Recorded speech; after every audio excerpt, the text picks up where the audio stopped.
بحبل اللہ جمیعا ولا تفرقوا، تم سب اللہ کی رسی کو مضبوطی سے تھام لو۔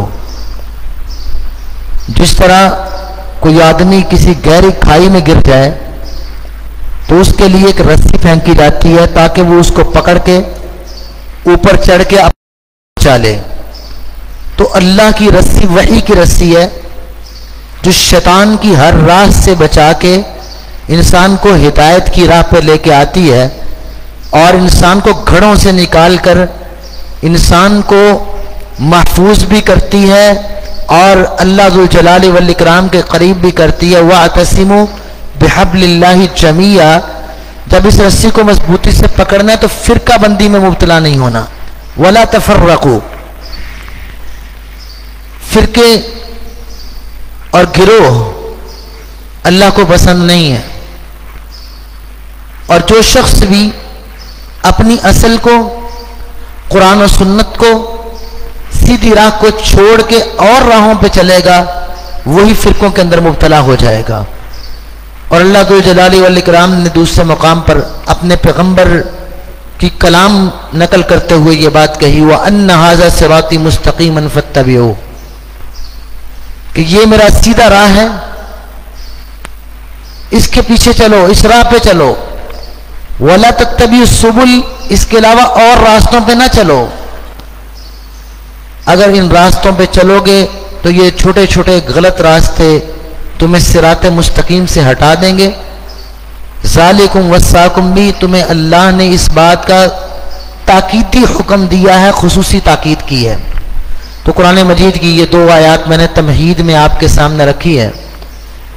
طلبہ اسلام سب سے بنیادی بات یہی ہے کہ صراط مستقیم کیا ہے اور ہدایت کی راہ کیا ہے، اور اس کو مضبوطی سے تھامنا ہے، فرقہ بندیوں میں مبتلا نہیں ہونا۔ اب دیکھنا یہ ہے کہ جب میرے اور آپ کے آقا محمد کریم صلی اللہ علیہ وسلم پیغام حق کو لے کر آئے، 13 سال آپ مکہ میں رہے، 10 سال مدینہ طیبہ میں رہے، آپ کے ہوتے ہوئے کون سے فرقے، کون سے گروہ اور کون سے عقائد، کون سے نظریات تھے، جب ہم اس بات کو جان لیں گے اور ہر عام شخص کو سمجھانے میں ہم کامیاب ہو جائیں گے کہ رسول مکرم صلی اللہ علیہ وسلم کے دور میں صراط مستقیم کیا تھا اور اللہ کے پیغمبر کے دور میں کون سے عقائد تھے، آپ کے دور میں کون سے نظریات تھے، تو یہ بات حقیقت ہے جس کا کوئی بھی انکار نہیں کر سکتا کہ رسول مکرم صلی اللہ علیہ وسلم کے دور میں اللہ کا قرآن تھا اور رسول اللہ صلی اللہ علیہ وسلم کی وحی پر مبنی تشریح اور توضیح تھی۔ یہ دو ہی چیزیں تھیں، قرآن اور پیغمبر کائنات علیہ الصلوۃ والسلام کی حدیث، آپ کی وضاحت، آپ کی تفسیر، تو یہ کتاب و سنت تھی۔ صحابہ کرام رضوان اللہ علیہ مجمعین نے آپ کے ہوتے ہوئے کبھی یہ نہیں کہا کہ ابو بکر صدیق رضی اللہ عنہ کی بات کو لے لیں، عمر فاروق کی بات کو لے لیں، بڑی مقدس ہستیاں تھیں، لیکن ہر صحابی کا عقیدہ اور منہج یہ تھا کہ صراط مستقیم قرآن کا نام ہے، رسول مکرم صلی اللہ علیہ وسلم کی بات کا نام ہے۔ سب کا عقیدہ عقیدہ توحید تھا، سب کا عقیدہ قرآن مجید پر یقین کا تھا، سب کا نظریہ صحابہ کی عظمت کا تھا، مقام کا تھا، سب اللہ کے بارے میں صحیح عقائد و نظریات پر قائم تھے اور سب ایک تھے۔ وَاعْتَصِمُوا بِحَبْلِ اللَّهِ جَمِيعًا وَلَا تَفَرَّقُوا۔ صحابہ کا خیر القرون کا زمانہ اسی انداز سے گزرا، لیکن سیدنا علی المرتضی رضی اللہ عنہ کے دور خلافت میں کچھ لوگ ایسے پیدا ہو گئے کہ جنہوں نے محبت علی رضی اللہ تعالی عنہ کا نام لے کے غلو کیا، اور پھر اتنے غلو پر چلے گئے کہ لوگوں نے حضرت علی رضی اللہ عنہ کو یہ کہنا شروع کر دیا انت خالقنا وانت رازقنا۔ امام بخاری رحمت اللہ علیہ صحیح البخاری میں کتاب المغازی میں باب استتابت المرتدین اس عنوان کے تحت یہ بات لائے ہیں کہ سیدنا علی المرتضی رضی اللہ تعالی عنہ نے ان لوگوں کو بالآخر بلا کر تاکید کی کہ باز آ جاؤ، تم شرک کے اندر مبتلا ہو رہے ہو، تم میری محبت میں مجھے الہ کہہ کے اللہ کی توحید کو پامال کر رہے ہو۔ باز نہ آئے، پھر آخر ان کو جلا دیا۔ سیدنا عبداللہ ابن عباس رضی اللہ عنہ تک بات پہنچی، کہتے اگر میں وہاں پر ہوتا تو میں ان کو جلانے کا حکم نہ دیتا، قتل کر دیتے، ان کو صفحہ ہستی سے مٹا کر تہتیک کر دیتے، لیکن جلانے کا حق، یہ آگ کا عذاب اللہ کے لیے ہے کہ اللہ آگ کا خالق ہے، اسی کے لیے لائق ہے کہ وہ آگ کا عذاب دے۔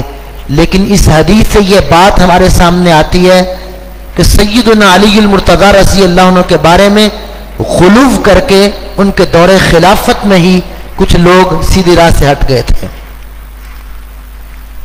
اور یہ وہی لوگ تھے جو سیدنا علی المرتضی رضی اللہ عنہ سے محبت کے دعوے دار تھے، اور محبت میں اس مقام تک پہنچے کہ وہ کفر اور شرک کا ارتکاب کرنے لگے، اور سیدنا علی المرتضی رضی اللہ عنہ ایسے لوگوں کو بالکل برداشت نہیں کر رہے، بلکہ ان کو جلا دیا کہ میری ذات میں غلو کر کے اگر تم راہ راست سے ہٹو گے تو میرا تمہارے ساتھ کوئی تعلق نہیں ہے۔ تو خیر پھر یہ دور آگے بڑھا، اور عبداللہ بن سبا ایک آدمی جس نے مصر، شام،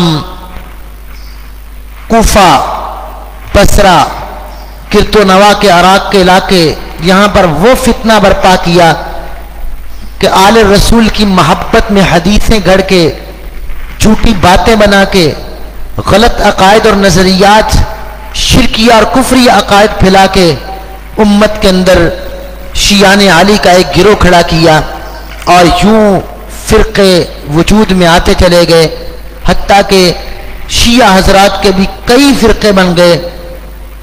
الفرق والتاریخ، شیعہ حضرات نے جو فرقے قائم کیے ان کے بارے میں لکھا ہے کہ شیعہ کے 73 فرقے ہیں، شیعہ کے 73 فرقے۔ تو آپ طالب علم ہیں، آج میں نے آپ کو صرف ایک لائن دینی ہے کہ کس نہج پہ ہم نے رافضیت کے متعلقہ مطالعہ کرنا ہے، تو اس حوالے سے ذہن نشین کر لیں کہ شیعہ کے بڑے ہی فرقے ہیں، کیسانیہ فرقہ ہے، اسماعیلیہ فرقہ ہے، رافضیہ، اثنا عشریہ، یہ ایک ہی گروہ ہے۔ پھر بہرے ہیں ان میں، اسماعیلی ہیں ان میں، بہت سے فرق موجود ہیں۔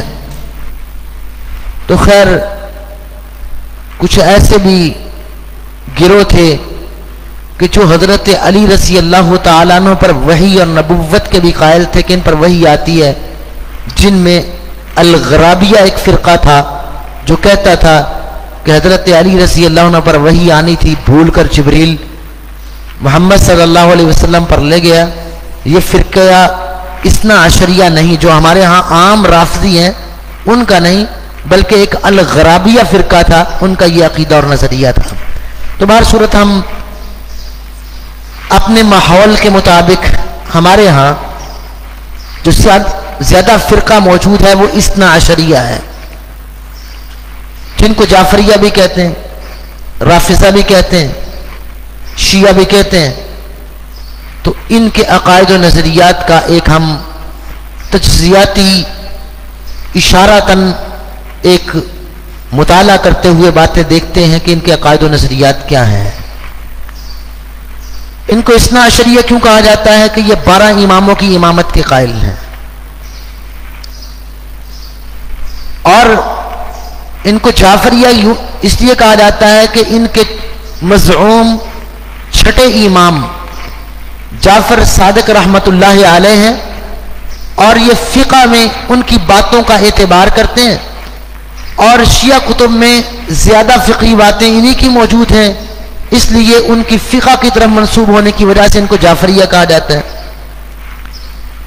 اور رافضی اس لیے کہتے ہیں کہ رفض کا معنی تو چھوڑ دینا۔ انہوں نے اہل سنت والجماعہ کتاب و سنت سے ماخوذ صحیح صراط مستقیم کی راہیں اور عقیدے اور نظریات چھوڑ کے غلط راہیں اپنائی، اس لیے ان کو رافضہ بھی کہا جاتا ہے۔ تو یہ نام، ان کے ہر نام میں ایک معنی موجود ہے۔ ان کے غلط نظریات و عقائد کیا ہیں؟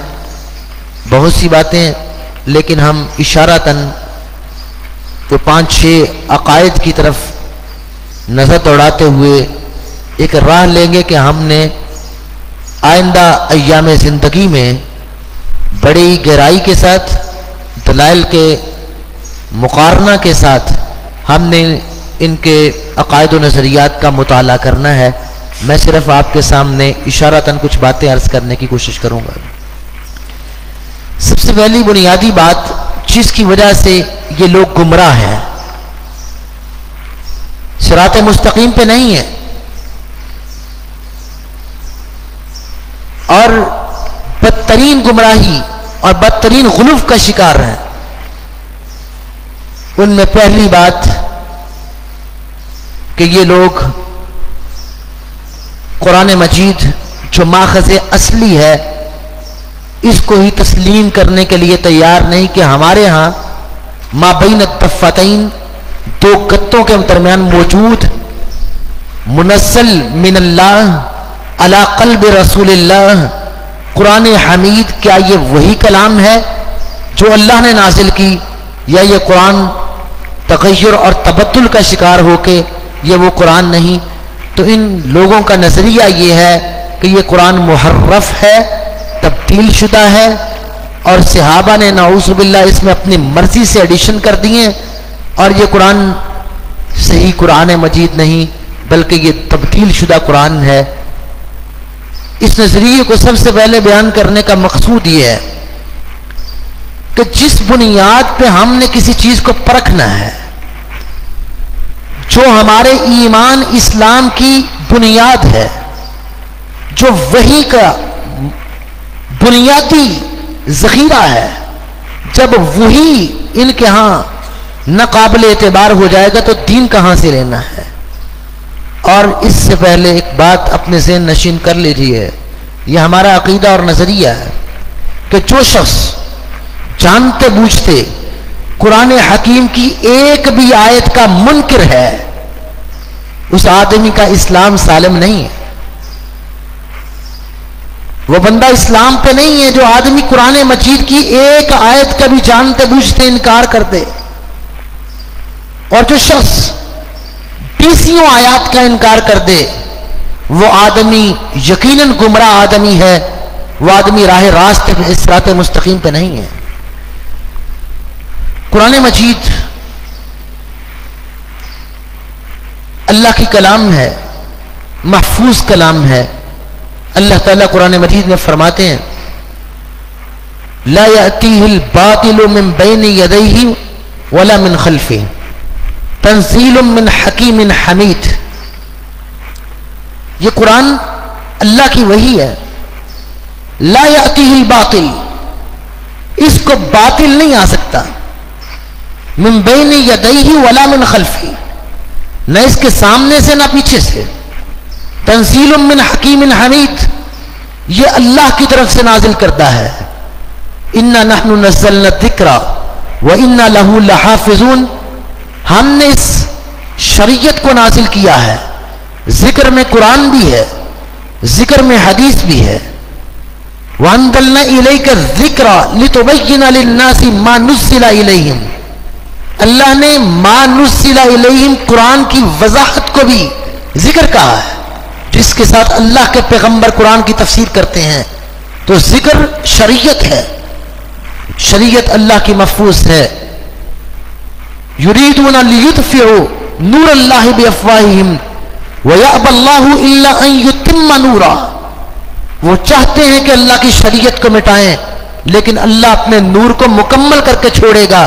اللہ ذوالجلال والاکرام نے قرآن کی، شریعت کی، دین کی، احادیث کی حفاظت کی ذمہ داری اللہ ذوالجلال والاکرام نے لی ہے۔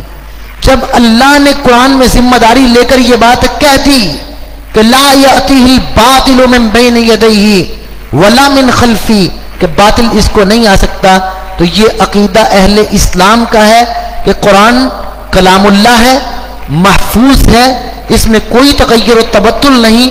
قیامت تک اللہ ذوالجلال والاکرام نے قرآن کو منزل من اللہ ہونے کی حیثیت سے اس کو محفوظ کرنا ہے، اور یہ نہیں ہو سکتا کہ قرآن رسول اللہ کے دور میں تو ہو اور صحابہ کے دور سے لے کر قیامت کے قریب تک پوری صدیاں اصل قرآن سے محفوظ رہیں، ایسا نہیں ہو سکتا۔ لیکن ان لوگوں کا نظریہ کیا ہے؟ ان لوگوں کا نظریہ، سب سے پہلے ہم ان کی کتب سے دو چار حوالے سمجھنے کے بعد پھر ہم اپنے کچھ سوالات رکھتے ہیں۔ پہلا نظریہ تحریف قرآن کا، اصول کافی، کتاب الحجہ، اور اصول کافی کے اندر یہ بات لکھی ہے کہ ایک مصحف فاطمہ ہے۔ مصحف فاطمہ وہ قرآن ہے کہ لیس فیہ من قرآنکم آیہ، جو مصحف فاطمہ ہے رضی اللہ عنہ، کہتے ہیں اس مصحف کے اندر جو آیات ہیں تمہارے اس قرآن کی ایک بھی آیت اس میں نہیں ہے۔ تو پھر کیا نتیجہ نکلا کہ شیعہ کا قرآن ایک الگ قرآن ہے، مصحف فاطمہ، جو ان کے پاس بھی نہیں ہے، لیکن جو ہمارا قرآن ہے کہتے ہیں اصل اس قرآن کی ایک بھی آیت نہیں۔ نعوذ باللہ، یہ سارے کا سارا قرآن ہی پھر تغیر و تبدل کا شکار ہے۔ اور اصول کافی، میرے پاس جو نسخہ ہے اس کے مطابق تقریباً 667 صفحہ ہے، اور اس کے اندر یہ اصول کافی کا آخر ہے، اس کے اندر یہ بات لکھی ہے کہ قرآن جو شیعہ حضرات کے نزدیک معتبر ہے اس کی 17,000 آیات ہیں۔ ہمارے قرآن کی کتنی آیات ہیں؟ 6,200، کسی نے 52 کہہ دیا، کسی نے 58 کہہ دیا، صرف آیات کے شمار کرنے میں اختلاف کی وجہ سے کہ یہاں پر آیت ختم ہو رہی ہے یا یہ 2 آیتیں ہیں، بعض آیات میں ایسا ہے۔ تو اس بنیاد پہ 6,200 کچھ آیات، اور اصول کافی میں یہ بات لکھی ہے کہ جو قرآن مصحف عالی ہے اس کی 17,000 آیات ہیں۔ اب آپ اندازہ کریں کہ ہمارے قرآن کی تو 6,000 اور کچھ آیات ہوں اور ان کے قرآن کی 17,000 آیات ہوں، تو ہمارے قرآن سے اگر 3 گنا وہ بڑا ہے تو وہ کون سا قرآن ہوگا؟ اور ہمارا قرآن کیا پورا ہے کہ نہیں پورا؟ پھر ہم تفسیر قمی کے مقدمے کو دیکھتے ہیں تو قمی نے تفسیر قمی کا ایک مقدمہ لکھا، کئی صفحات پر مشتمل ہے، اس کے صفحہ نمبر 14 پہ، 25 پہ، دیگر صفحات پہ اس نے لکھا وَقَدْ طُرِحَ مِنْهُ آیٌ کثیر، اس میں بہت سی آیات کو چھوڑ دیا گیا ہے قرآن میں، وَمِنْهُ مُحَرَّف، بعض آیات کو تبدیل کر دیا گیا ہے، وَمِنْهُ طُرِحَ، اور ان میں سے کچھ چھوڑ دی گئی ہیں۔ تو یہ نظریہ مقدمے میں پیش کیا کہ قرآن میں تحریف اور تغیر اور تبدل موجود ہے۔ اور پھر مرآت العقول کے مؤلف جس نے شرح اصول کافی میں یہ بات لکھ دی کہ ہمارے مشائخ کا عقیدہ تحریف قرآن کا ہے، اور اس نے کہا کہ ہمارے سارے لوگوں کا اس پر اتفاق ہے اور تواتر کی حد تک ہماری روایات دلالت کرتی ہیں کہ یہ قرآن محرف شدہ ہے، تو مرآت العقول کے مؤلف نے یہ بات بالکل واضح کر دی. اس نے لکھا کہ ہمارے شیعہ حضرات کا عقیدہ اور ہمارے مشائخ کا عقیدہ یہ ہے کہ قرآن محرف ہے. 12ویں صدی میں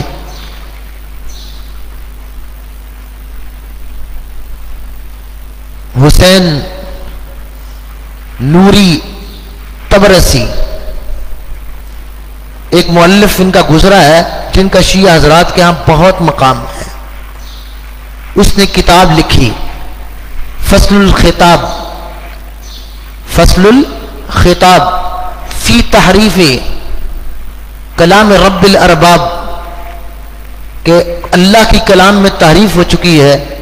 فصل الخطاب پوری کتاب لکھ کے اس نے یہ ثابت کیا کہ 12 صدیوں میں صرف 4 شیعہ مؤلفین کے علاوہ باقی سارے کے سارے لوگ تحریف قرآن کے قائل تھے. یہ نظریہ پیش کیا، اور ان 4 کے بارے میں بھی بعد نے وضاحت کی کہ ممکن ہے تقیے کی بنیاد پر انہوں نے اس کا حالات اور واقعات سے سمجھوتا کرتے ہوئے کہہ دیا ہو کہ قرآن محرف نہیں ہے، وگرنہ ہماری تواتر کی روایات یہی ہیں کہ قرآن محرف ہے. یہ تو میں نے آپ کے سامنے چند باتیں پیش کی ہیں، وگرنہ آیات میں، سورتوں میں، پھر اس کے معنی میں تحریف قائل ہے. بہت سی صورتوں کے نام بتاتے ہیں کہ یہ صورتیں قرآن میں تھی اب نہیں ہیں. آیات کی تعداد بتاتے ہیں کہ اتنی تعداد تھی اب نہیں ہے. آیات کی تفسیر میں تعریف کرتے ہیں تو وہ لفظی تحریف کے بھی قائل ہیں، معنوی کے بھی قائل ہیں، تفسیری تعریف کے بھی قائل ہیں. تو جو شخص تحریف قرآن کا عقیدہ رکھتا ہے وہ گمراہ ہے، سیدھی راہ پہ نہیں ہے. شیعہ حضرات کا اس حوالے سے تفصیل سے آپ کو مطالعہ کرنا چاہیے کہ وہ کس کس طرح تحریف قائل ہیں. قرآن مجید میں تحریف کرتے ہوئے انہوں نے ایک دو میں آپ کے سامنے مثالیں رکھتا ہوں. اذا دعی اللہ وحدہ کفرتم وَإِن يُشْرَكْ بِهِ تُؤْمِنُوا فَالْحُكْمُ لِلَّهِ الْعَلِيِّ الْكَبِيرِ. اب یہاں جہاں جہاں بھی قرآن مجید میں اللہ کا وصف علی آیا ہے کہ اللہ بہت بلند ہے، ان لوگوں نے علی سے مراد سیدنا علی المرتضی رضی اللہ عنہ کو لے لیا. یہاں تک کہ لفظ اللہ کو انہوں نے حضرت علی رضی اللہ عنہ پر جسمہ کیا. اور اس آیت کی تفسیر میں شیعہ مفسرین نے لکھا ہے کہ اذا دعی اللہ وحدہ، جب اکیلے علی رضی اللہ عنہ کی خلافت کا اعلان ہوتا ہے تو تم اس کے خلافت کا انکار کرتے ہو. وَإِن يُشْرَكْ بِهِ، اگر ان کی خلافت میں دیگر خلفاء کی خلافت بھی آ جائے تو تم مان لیتے ہو، کیونکہ ان کے نزدیک خلیفہ بلا فصل حضرت علی رضی اللہ عنہ ہیں. تو وہ یہاں اس آیت کا معنی، لفظ اللہ کا معنی انہوں نے علی المرتضی رضی اللہ عنہ کر رکھا. ایک نہیں، اس طرح کی 20 باتیں. تو بہر صورت چونکہ بہت سے عقائد و نظریات کی بات ایک ہی درس میں سمیٹنے کی بات ہے اور تھوڑی دیر میں یہ بات کرنی ہے، تو آپ احباب کے سامنے صرف پہلا نظریہ میں نے یہ رکھا ہے جس کو ملا باقر مجلسی نے بہار الانوار میں، یعقوب کلینی نے اصول کافی میں، مرآت العقول کے مؤلف نے اور دیگر بہت سے شیعہ حضرات نے اپنے کتب میں، اور حسین نوری طبرسی نے فصل الخطاب میں، سب نے نظریہ تحریف قرآن کو بیان کیا ہے. اصول کافی اس کے اندر آیات کی تعویل، غلط تفسیر، تحریف اور تغیر و تبدل بھرا پڑا ہے.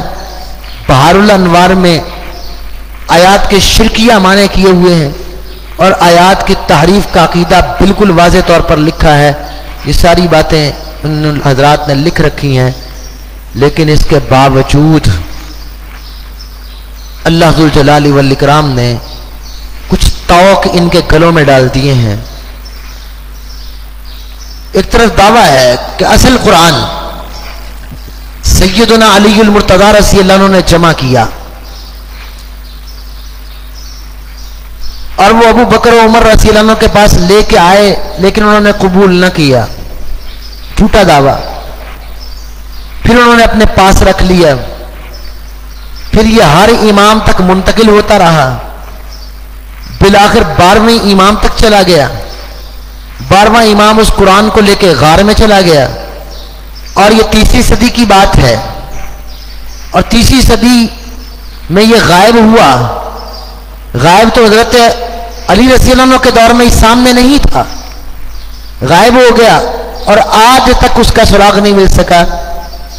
تو مجھے بتائیے، حضرت علی رضی اللہ عنہ کے بارے میں اتنی بڑی جھوٹی بات کرنے سے پہلے کاش شیعہ حضرات نے اپنی کتابوں کا مطالعہ کیا ہوتا اور نہج البلاغہ اور بہار الانوار سے سیدنا علی المرتضیٰ رضی اللہ عنہ کا یہ قول دیکھا ہوتا جس میں انہوں نے کہا تھا القرآن آمر زاجر ناطق حجت علی الخلق.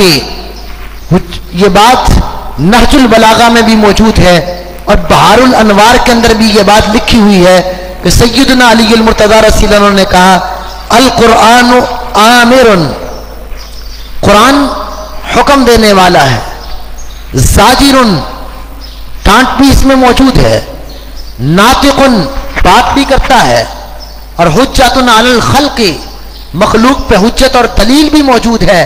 تو قرآن گویا کہ سیدنا علی المرتضیٰ رضی اللہ عنہ کی نگاہ میں یہ قرآن حجت اور دلیل ہے مخلوق پہ.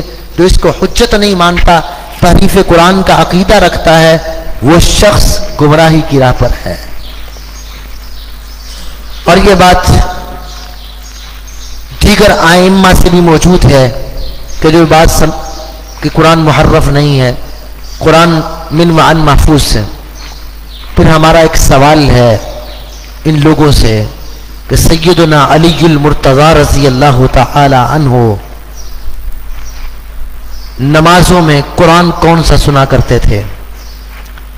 سیدنا ابو بکر رضی اللہ عنہ کے دور میں علی المرتضیٰ رضی اللہ عنہ مقتدی ہوتے تھے.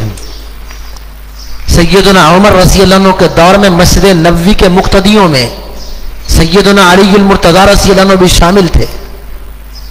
قرآن عمر بن خطاب رضی اللہ عنہ پڑھتے تھے، سننے والے علی المرتضیٰ رضی اللہ عنہ ہوتے تھے.